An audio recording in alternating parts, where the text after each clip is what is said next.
All right, my name is Ross Boone, and I'm going to walk you through the app I've been working on. It's not entirely complete yet, but hopefully it'll be usable by the time you get here.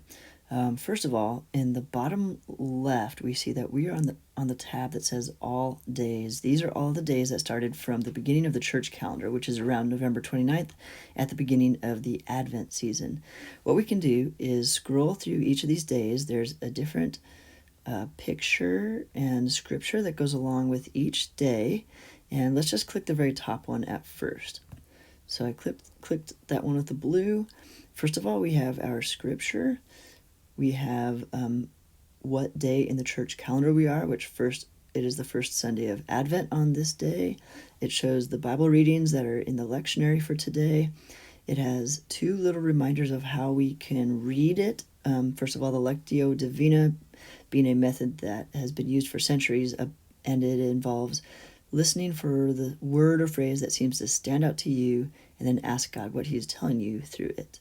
Then breath prayer is another way just to embody the scriptures as you're reading it. But we then have the scriptures themselves pasted into the app here, and after the little white writing here, you can see on the right side it says more. You're going to want to click that so that it'll expand out to give you all of the day's readings. Now we get into a couple other options with the text. We can read the scriptures in context. I'm going to click on that and it'll take us to Bible Gateway, where we can see all of the scriptures, and these arrows on either side can take you to the chapter before or after. And down here, we can, let's see, right, so we can, there's ways to look at the entire chapter instead of just the selection from today. Okay, I'm going to jump back to the app. Then we have the ability to listen to the scripture, which I'll click on that, and it gives us Isaiah 64, the ability to listen to the scripture. And Psalm 80, the first letter to the Corinthians, Mark 13. Okay, so it gives us the option to listen to all of the scriptures for the day. All right, I'm going to jump back. Then we have creative media, and these are some of different art and story tools that I've made or have come upon that have seemed helpful. The first one here is art from my portfolio that tries to relate in some way to the text for the day. So today we have the fire at Notre Dame, a piece of artwork that I made a few years ago when the Notre Dame fire happened. And this is, you click it once to blow up the art, and if I click on the button itself, the one that says art, the fire at Notre Dame, that'll take you to my website, my art shop, where one can buy the different pieces of my artwork, especially this one. And then I'm going to just go back, and it'll take us back to here. Then we have a story or a blog sometimes, that if I click on story, Christmas Dancer Boy, it'll take me to the blog where that is listed, but also there's an excerpt that is pasted here, and sometimes there's enough of an excerpt, or sometimes the entire thing, but there's a little more button that'll let you expand out and see it.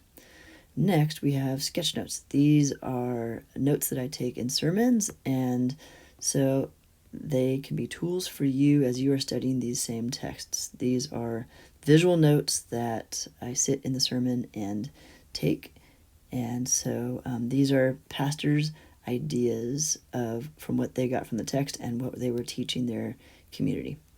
All right, then at the bottom, almost at the bottom, we have the prayer of examine. I'm going to click on that where it says more or anywhere in that text, and it'll give us 4 steps to, okay, click on it again. There we go. It had to update something. 4 steps to examine the past day and what you want to focus on in the day ahead. And this helps us get a perspective on how God is working in our lives. And then at the bottom there is a progress bar, which will show us how far we are along in the church calendar. There's nothing on it because we're the first day in the series of the the first day of the church calendar. All right, let's check out the next tab at the bottom. The rest of these are going to go fast. This is this week. So what this does is it has the same features. It has the same days.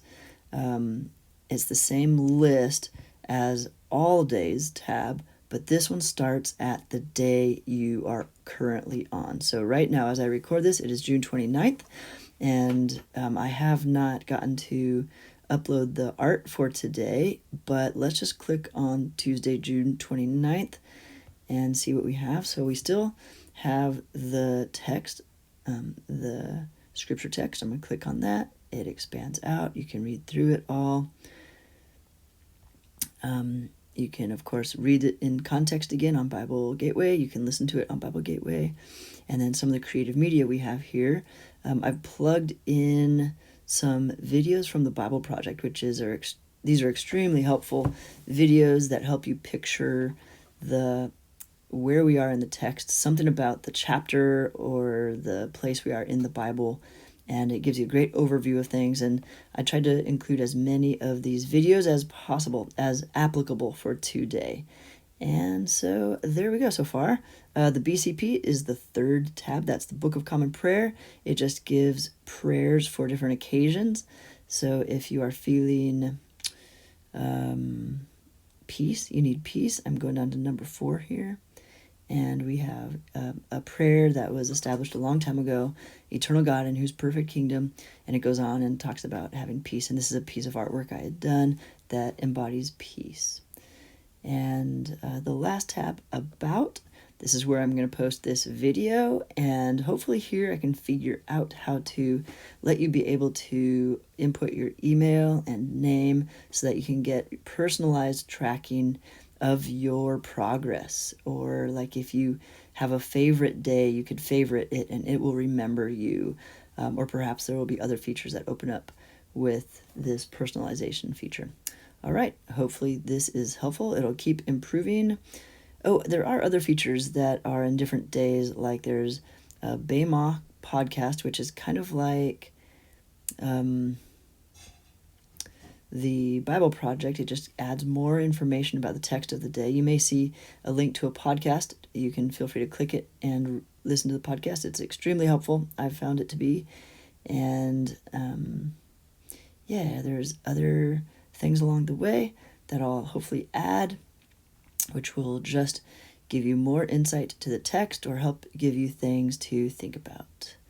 All right, I'm going to wrap it up. Oh, and this is important, actually, to save this to your home screen so that it looks like an app. I should have put this at the beginning.